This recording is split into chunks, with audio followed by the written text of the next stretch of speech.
O que são fake news? A resposta mais óbvia, a tradução direta do termo é notícia falsa. Mas o termo tem se firmado como algo a mais do que uma mera notícia falsa. De fato, representam um passo importante nas grandes transformações sociais pelas quais estamos passando. É um fenômeno muito mais sério e significativo do que muitos se dão conta. A origem do termo é americana. Ele foi usado principalmente após a eleição de Donald Trump em 2016, como explicação de como ele conseguiu ganhar uma eleição que parecia ter tudo encaminhado para ser ganha por Hillary Clinton. Hillary era democrática, liberal, tudo de bom. Trump era um machista, racista, fascista, tudo de ruim. De um lado, a plataforma democrata a favor da igualdade, do feminismo, do combate ao racismo, da agenda LGBT, do empoderamento. De outro lado, a plataforma republicana, que basicamente prometia um muro para acabar com a imigração. Como os eleitores americanos poderiam, de livre e espontânea vontade, eleger um fascista ao invés de uma social-democrata preocupada com os pobres? Sem conseguir imaginar algo mais substancial, o Partido Democrata surgiu com o termo fake news. Hillary teria perdido a eleição porque muitas mentiras sobre ela foram espalhadas nas redes sociais. Os eleitores, coitados, incapazes de pensamento próprio, acabaram acreditando e votando no Trump. Como era de se esperar, essa desculpa só colou mesmo entre as pessoas de esquerda de lá, que precisavam de algo para aliviar a sua dissonância cognitiva. Ninguém fora da bolha esquerdista considera isso remotamente crível. Mas, paralelamente, no mundo todo, começou a se observar um crescimento de partidos contrários ao mainstream progressista e esquerdista que existe hoje na maior parte do mundo civilizado. França, Itália, Inglaterra. Os partidos de oposição à esquerda têm uma miríade de posições políticas diferentes, mas como se opõem à esquerda progressista, foram todos devidamente catalogados como extrema-direita pela imprensa, que deu ao movimento o nome de o crescimento da extrema-direita no mundo, impulsionado, claro, por fake news.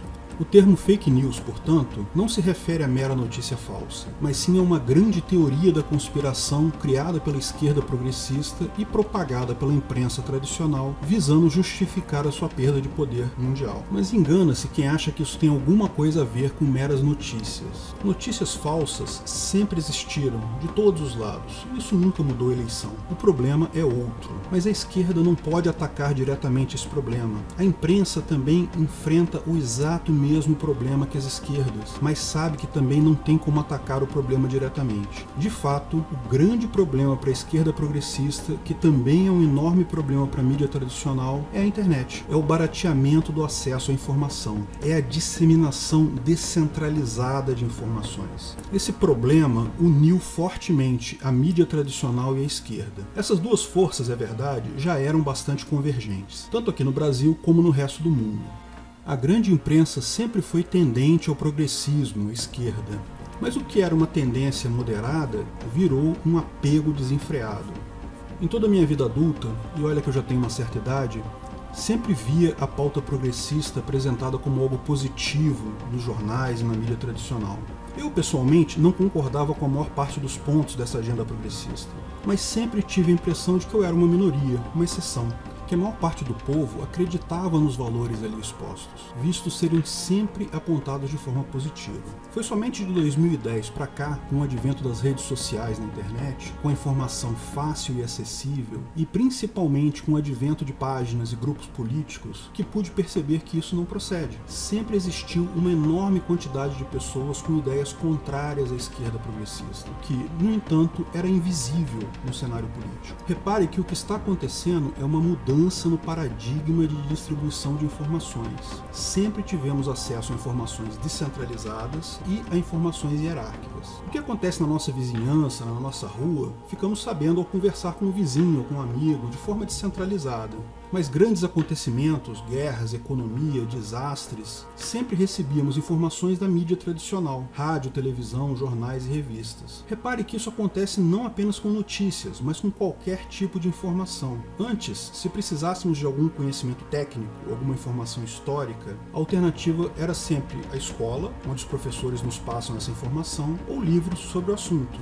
De novo, sempre existiu perguntar para o amigo, mas a maior parte da informação relevante era hierárquica hierárquica. Grandes estudiosos geram as informações que são usadas por pesquisadores, que organizam livros-texto, que são usados e disseminados por professores e, finalmente, consumidos pelos alunos. Os grandes veículos de notícia internacionais cobrem os grandes acontecimentos que são replicados para redes de televisão nacionais, mídias menores, até chegar no seu jornal da manhã e você consumir aquela informação. O fluxo sempre foi um só, de algumas poucas grandes autoridades produtoras de informação descendo até os espectadores passivos consumidores dessa informação. A internet mudou isso. Rapidamente as pessoas aprenderam a usar ferramentas da rede para disseminar e consumir informações de forma descentralizada. Você quer saber como faz uma feijoada? Busca na internet. Tem vídeo lá, receitas completas. Quer saber como consertar a tela do seu celular? Procura. Notícias. Hoje as redes sociais e sites de notícia gratuitos apresentam uma enorme quantidade de notícias, locais, regionais, globais. Mas mais do que isso, você tem informações ou opiniões sobre algo relevante? Crie o seu conteúdo. Ofereça para a rede conteúdo. Todos nós somos consumidores e produtores de conteúdo ao mesmo tempo, e isso só tende a crescer. A maior parte da população está aprendendo agora a usar essa ferramenta. Em uma geração, o uso desse tipo de informação terá dado um salto. Note que isso é algo extremamente positivo. A capacidade intelectual e técnica das pessoas em geral aumentou sensivelmente. O custo para você aprender alguma coisa hoje é baixíssimo, acessível a qualquer um. A tendência é observarmos um crescimento exponencial da produtividade, da tecnologia e do bem-estar social nas próximas décadas. Mas lógico, não são apenas boas notícias. Muita coisa vai mudar também. O primeiro impacto foi sentido pelas redes de mídia tradicional. Por que alguém assinaria um jornal hoje em dia? Todos temos informação gratuita e acessível. No mundo todo, muitos jornais e revistas estão fechando, se fundindo ou, no mínimo, diminuindo drasticamente de tamanho.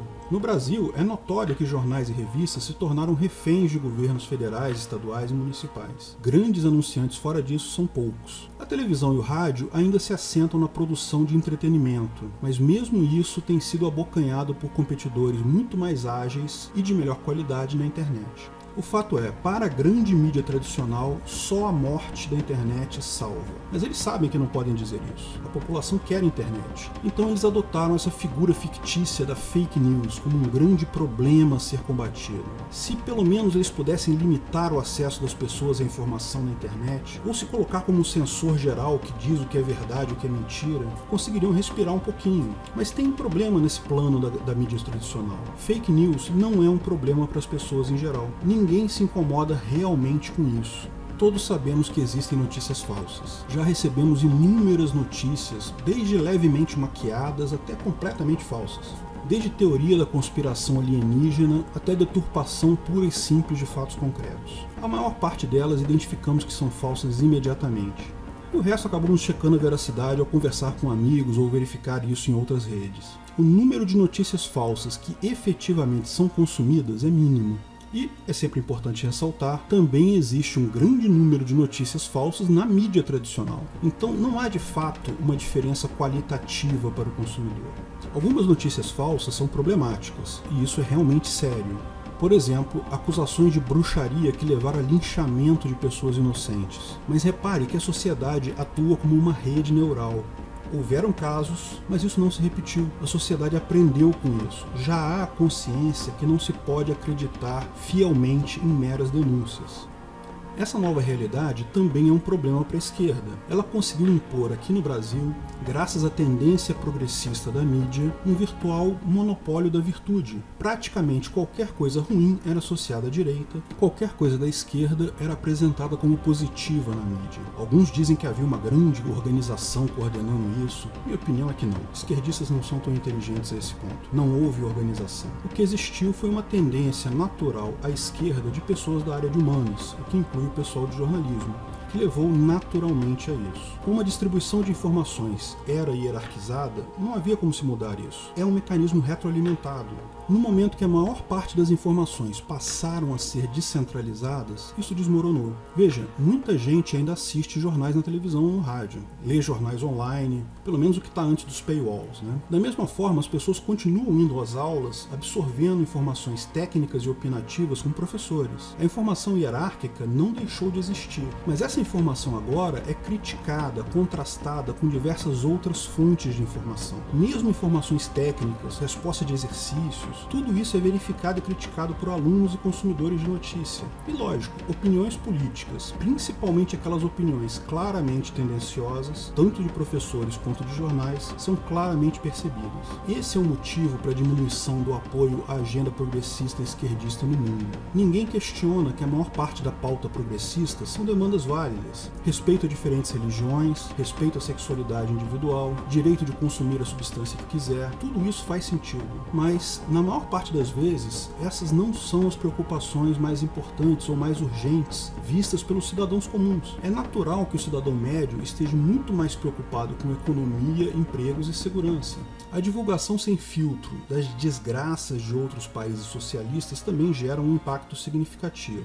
Mas chega a ser curioso como a mídia tradicional e a esquerda têm dificuldade em entender o que está acontecendo. Encaram as fake news assumindo que é uma outra estrutura hierárquica como ela, que há um grande produtor de fake news alimentando enormes grupos de WhatsApp com milhares de membros. Não percebem que estão olhando um espelho, estão vendo elas mesmas. Não é isso que está acontecendo. Não há uma grande hierarquia de informações da extrema-direita competindo com a hierarquia oficial esquerdista. O que existe é outra coisa completamente diferente. São milhões de novos produtores de conteúdo sem coordenação alguma. São tantos produtores de conteúdo quanto consumidores de conteúdo. E não estão lutando contra a esquerda. Não é um movimento orquestrado e coordenado com um objetivo. É apenas o resultado de milhões de pessoas atuando com senso crítico sobre as informações recebidas de diversas fontes e naturalmente gravitando para uma maior diversidade do espectro político. É um erro achar que todos que não concordam com a esquerda são de direita, ou melhor, extrema-direita, que é como a mídia chama qualquer um que não seja de esquerda.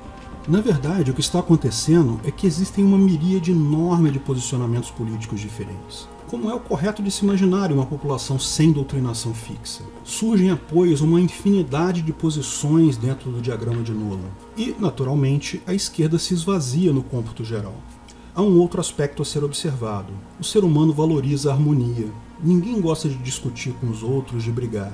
Isso faz com que acabemos nos cercando de amigos que pensam mais ou menos como a gente. Por isso surgem as bolhas de opinião na internet. Há um monte delas por aí. Dentro das bolhas, os argumentos são frequentes e entusiasmados, mas são inócuos. Todo mundo já está convencido ali. Não há nada de errado nessas bolhas. Mas deve-se levar em conta que a nossa capacidade de discernimento sobre a informação é limitada. Todas as pessoas são escravas do senso comum, aquelas ideias e opiniões já pré-concebidas e analisadas antes. Quando a informação deixa de ser hierárquica, abre espaço para bolhas de opinião objetivamente perigosas. Por exemplo, existem bolhas de opinião na internet que são contra a vacinação de crianças. Ou seja, essa bolha de opinião pode levar a doenças sérias em crianças indefesas. Já deixei minha opinião sobre o tema no vídeo sobre aquecimento global. E adianto que sim, há maneiras de se minimizar esse tipo de problema em uma sociedade voluntária, sem precisar forçar a informação hierárquica dentro da garganta de ninguém. Mas, independente desse fenômeno ser algo positivo ou negativo, a tendência é isso apenas se acentuar daqui para frente. Cada vez mais as pessoas vão formar laços ideológicos entre si, dando menos valor para informações hierárquicas externas, cada um na sua bolha. Qualquer ação de censura ou alteração desse padrão pode até ter um pequeno efeito no curto prazo, mas vai apenas reforçá-lo no médio e longo prazo. Uma rede social derrubar centenas de páginas cujo ideário vai contra a orientação da empresa, seja qual critério for, só abre caminho para concorrentes que aceitem tais páginas, ou para donos criarem novas páginas, já com mecanismo de backup. Mecanismos de criptografia ponto a ponto e protocolos de obscurecimento de origem tendem a ser cada vez mais empregados por aqueles que foram vítimas de censura anteriormente. E isso apenas torna a bolha ainda mais estanque a novas ideias. Censura não vai resolver o problema, só vai agravá-lo. A saída é aceitarmos a liberdade de expressão absoluta, que é uma das marcas da ética libertária. Ainda vou fazer um vídeo sobre isso e coloco o link aqui quando estiver pronto. Essa tendência, portanto, é irreversível. Cada vez mais vamos ver eleições em que o lado que perdeu não aceita absolutamente o resultado, posto que, dentro da sua bolha de opinião, aquele resultado não parece algo razoável. Nenhum governo, nenhuma política ou legislação será capaz de atender às demandas de diferentes diferentes grupos de opinião residentes na mesma área geográfica. Todo governante terá a maior parte da população contra si, posto que estão em bolhas diferentes. Mas, felizmente, existe uma solução simples para isso. Imagina se cada esquerdista que é absolutamente contra a direita pudesse escolher um governo de esquerda e, ao mesmo tempo, o pessoal da direita pudesse escolher um governo da direita, liberais, governo liberal e por aí vai. E todos pudessem continuar vivendo em harmonia no mesmo lugar, cada um com o governo que deseja. Parece utopia, né? Mas toda a base teórica e legal para isso já está pronta. O anarcocapitalismo é uma sociedade voluntária, uma sociedade de leis privadas, onde você escolhe o governo que quer, se quiser algum governo. Não é uma ideia nova e ninguém está sugerindo que isso seja implantado pela força. A questão é, isso é um futuro inevitável. O Estado, como conhecemos hoje, vai fatalmente desaparecer. Se você gostou do vídeo, não esqueça de curtir e compartilhar. Clique no logo do canal para assinar e ser avisado de novos vídeos. Se quer saber mais sobre o assunto, veja um desses vídeos que selecionamos. Se quiser contribuir com o canal, ajudar na divulgação do anarcocapitalismo, veja na descrição de que formas você pode fazer isso.